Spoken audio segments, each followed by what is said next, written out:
नमस्कार मित्रांनो, कंबळी या मालिकेच्या आजच्या भागामध्ये आपण पाहणार आहोत की आता कंबळी आणि तिथे ऋषी पण अडकलेला असतो आणि कंबळी आता रेंज येते का ते शोधाशोध करत असते. मात्र कंबळीला आता तो मोबाईलची रेंज काही कॉल लागत नसतो. त्यानंतर आता ऋषी म्हणतो की कंबळी, हे बघ, तू काही काळजी करू नको, स्टॉप आल्यानंतर आपल्याला इथून ते सोडवल्यात असं ते बोलत असतात.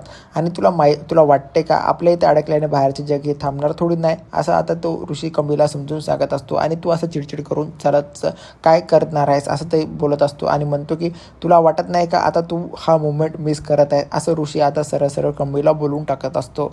त्यानंतर आता इकडे लिंगीने साहेबाला फोन केलेला असतो आणि साहेबाला म्हणते की साहेबा, तू आता काय पण करून कंबळी कुठे गेली आहे त्याचा शोध घे, कारण की कंबळीचा आता पत्ता काही लागत नाही. त्यानंतर साहेबा म्हणतो की ती गेली असेल आमच्या साहेबासोबत, असं बोलत असतात, म्हणजे ऋषीसोबत.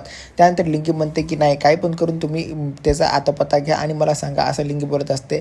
मात्र आता इकडे लिंगी कंबळीच्या आईला म्हणत असते की काकू, तुम्ही झोपू घ्या, गोळ्या खाऊन तुम्ही झोपी जा, असं ते बोलत असतात. मात्र हे सर्व करत असताना ती म्हणते की नाही, मला काही झोप येणार नाही ती कंबळी आल्याशिवाय, असं ते बोलत असतात.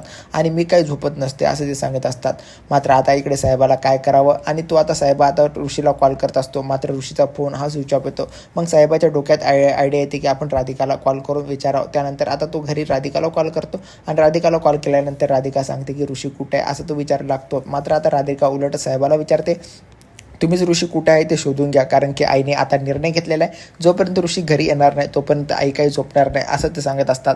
मात्र हे सर्व करत असताना आता साहेबाचा कॉल चालू असतो. तेवढ्यात तेथे आई आलेले असतात. नैनिताल मॅडम आल्यानंतर त्या ठिकाणी आता राधिका त्यांना विचारते की कुणाचा कॉल आहे. त्यानंतर आता तिला कॉल दिसतो की साहेबाचा आलेला आहे. त्यानंतर आता नैनिताल मॅडम साहेबाला बोलतात की अरे ऋषी कुठे आहेत काय, असं ते विचारत असतो. त्यानंतर साहेबा म्हणतो की मॅडम, ऋषीला येण्यासाठी आज खूप वेळ लागणार आहे, कारण की आम्ही एका मीटिंगमध्ये आलेलो आहेत आणि मीटिंगमध्ये आल्यानंतर आता आम्हाला खूप जेवण बिवण झालेलं आहे, लेट झालेलं आहे, असं ते बोलत असतात.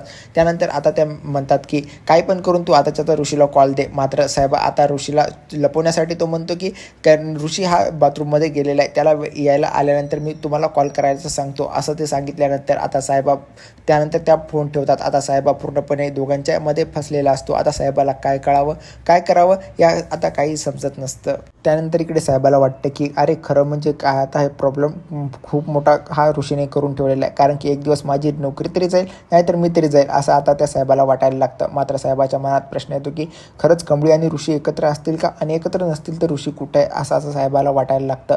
मात्र इकडे आता कंबळी आणि ऋषी त्या येथे लायब्ररीच्या बुकमध्ये असतात, त्यानंतर अडकलेले असतात. त्यानंतर आता ऋषी म्हणतो की कंबळी, तुला काय प्रत्येक गोष्टीचं खूपच टेन्शन येतं, तुला का वाटत नाही का ही संधी आपल्याला भेटलेली आहे, असं ऋषी बोलत असतो. मात्र कंबळी म्हणते की मला काही पण सुचत नाही, या अगोदर पण आपण मॉलमध्ये अडकलो होतो तेव्हा तुम्ही प्रयत्न काही ना काहीतरी करत होता, मात्र आता तर तुम्ही काही प्रयत्नच करत नाही, असं ते ऋषीला बोलत असते. मात्र ऋषी म्हणतो की अरे हे तर आपल्याला तेव्हा आपलं प्रेम कुठं होतं एकमेकावर, आता आपलं प्रेम आहे एकमेकांवर, असं ते बोलत असतात. मात्र हे सर्व करत असताना कंबळी म्हणते की तुम्ही काही प्रयत्नच करणार नाहीत का. त्यानंतर ऋषी म्हणतो की तुला सगळ्या गोष्टी कशा समजून सांगायला लागतात, तुला तर काय मनानं कळतं की नाही, असं ऋषी आता कंबळीला बोलत असतो. त्यानंतर इकडे रागिनी आणि अन्नपूर्णा आणि राजाने सर्व बोलत असताना त्यानंतर रागिनी म्हणते की मला कुठेतरी कार्यक्रमाला जायचं आहे, मी जाऊ का, असं विचारत असते. मात्र अन्नपूर्णा मॅडम म्हणतात की या अगोदर तू मला कधी कुठं जायची परवानगी विचारली नाहीस, मात्र आता तुला काय माझी परवानगी घ्यावी वाटली, असं म्हणतात. त्यानंतर रागिनी अन्नपूर्णा मॅडमला म्हणते की मला बाहेर म्हणजे माझ्या मित्रमैत्रिणीकडे जायचं आहे आणि तिथे आपल्या स्टँडर्डचे सर्व काही लोक येणार आहेत आणि त्यांना पण वाटलं पाहिजे ना मी पण आपल्या कुटुंबातली आहे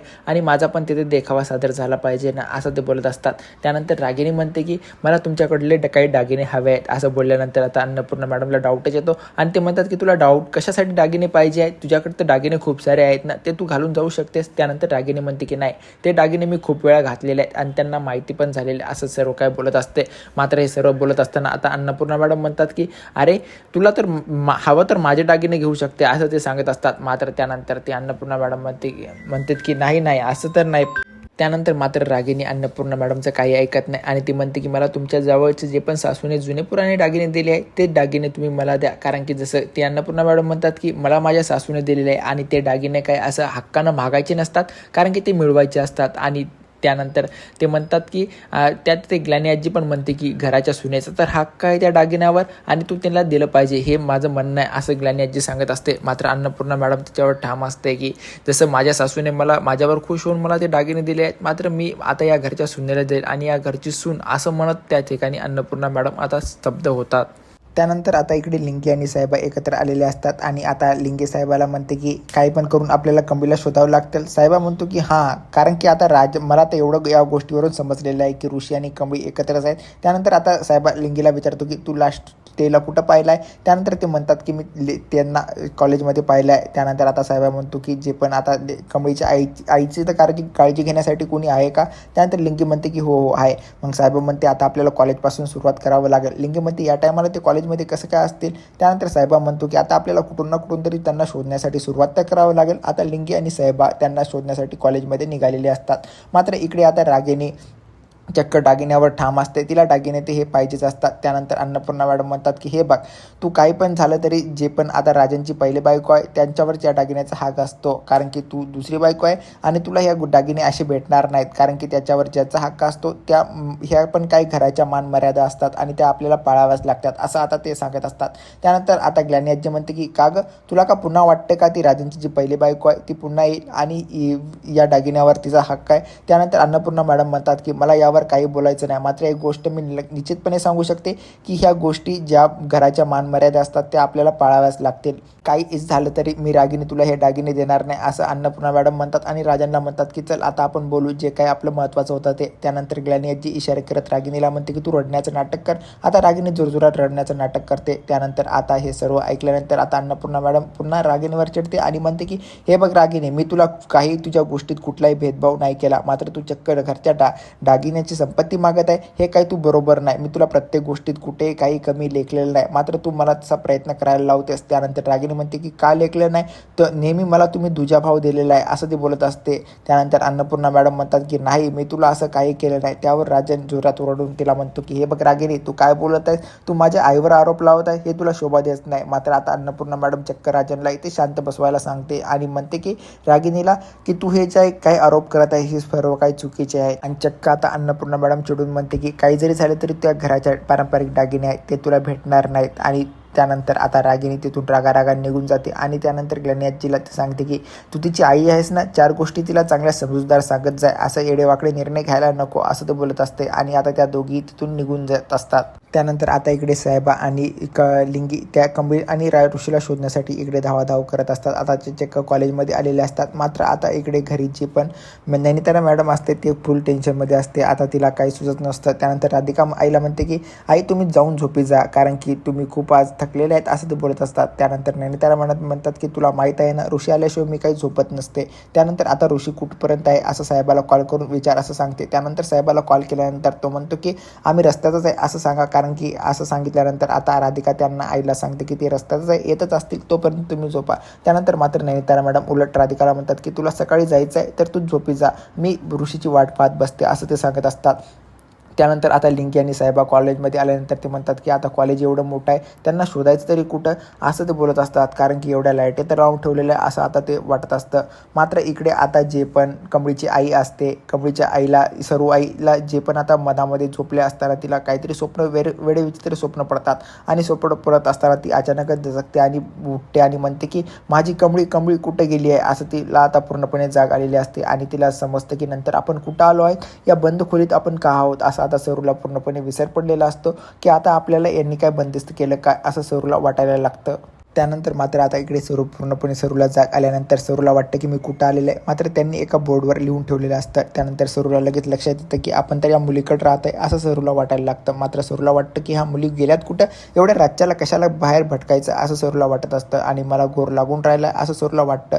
आणि सरू त्या मुलींची दोघींची वाट बघत आता तिथेच बसलेली असते. मात्र हे सर्व करत असताना आता तिथे सरूला पूर्णपणे घोर लागलेला असतो की या मुली कधी येताल वापस.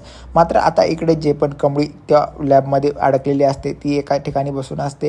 त्यानंतर कमळीला वाटतं की लिंगी आणि माझी आई काय करत असेल, कारण की लिंगीला आता किती खूप काळजी वाटत असेल माझी की मी कुठं गेली आहे, लिंगी काय करत असेल, असं जर आता सातत्याने इथे कमळीला ते प्रश्न मनामध्ये घोरायला लागत असतात. मात्र हे सर्व करत असताना ऋषी ते कमळीला म्हणतो की काय कमळी, तू इथं नुसती बसून राहिली आहे. कमळी म्हणते काय करणार तरी काय, तुम्ही तर इथून मला बाहेर काढतच नाही, असं ते बोलत असते. मात्र आता ऋषी म्हणतो की आता आपल्याला इथे बसण्याशिवाय पर्याय तरी काय आहे. त्यानंतर आता ऋषी कमळीला म्हणतो की चल आपण एक खेळ खेळूया. कमळी म्हणते की मला कुठलाही काही काही खेळायचा नाही. त्यानंतर ऋषी तिला म्हणतो की मग आता काय करणार, तेवढाच आपला टाइमपास होऊन जाईल. आणि आता एक बॉटल घेऊन ते म्हणतात की आता मी आपल्या इथं ट्रूथ किंवा डेअर असं निवडायचं आहे. जर ट्रूथ निवडलं तर तुम्हाला काहीतरी करून दाखवायचं आहे, असं ते बोलत असतात. आणि त्यांचा हा खेळ खेळण्यासाठी सुरुवात होतो. त्यानंतर आता कमळी बॉटल फिरवत असते, ऋषीच्या दिशेने बॉटल घेत असले असते. त्यानंतर कमळी म्हणते की ट्रूथ असं म्हणून मला इथून आता बाहेर काढा, असं ऋषीला सांगत असते. ऋषी म्हणतात की जे मला पॉसिबल आहे करण्यासाठी ते मी करू शकतो, असं ते बोलत असतात. त्यानंतर आता पुन्हा इकडे ऋषी बॉटल फिरवल्यानंतर कमळीकडे जात असते. त्यानंतर कमळी म्हणते की काय करायचं आहे. त्यानंतर आता ऋषी कमळीला चक्क सांगतो की तुला माझ्याबरोबर डान्स करायचा आहे. त्यानंतर कमळी म्हणते की डान्स आणि तुमच्याबरोबर, असं बोलल्यानंतर आता उद्याच्या भागामध्ये आपण पाहणार आहोत की आता ऋषी चक्क ते अडकल्यानंतर आता ऋषी कमळीसोबत डान्स करेल का काय, हे आपण उद्याच्या भागात पाहणार आहोत. आणि इकडे नैनितारा मॅडमला पूर्णपणे घोर आणि चिंता लागलेली असते की आपला मुलगा ऋषी कधी घरात परत येईल. आणि इकडे कमळीची आई सरू पुन्हा त्यांना पण वाटतं की आपली कमळी आणि लिंगी या 2 मुलींनी आपल्या इथे ठेवलं आहे, ते पण कधी परत येतील. आणि हे सर्व गोष्टी कमळी आणि ऋषी एका लॅबमध्ये बंद आहेत. हे सर्व जेव्हा गोष्टी सर्वांसमोर उघडकीस होतात तर ते काय यावर आक्षेप घेतील, हे सर्व भाग आपण उद्याच्या भागात पाहणार आहोत. अशाच प्रकारचे नवनवीन व्हिडिओ पाहण्यासाठी आमच्या चॅनलला सबस्क्राईब करा. व्हिडिओ आवडल्यास व्हिडिओला लाईक आणि शेअर जरूर करा.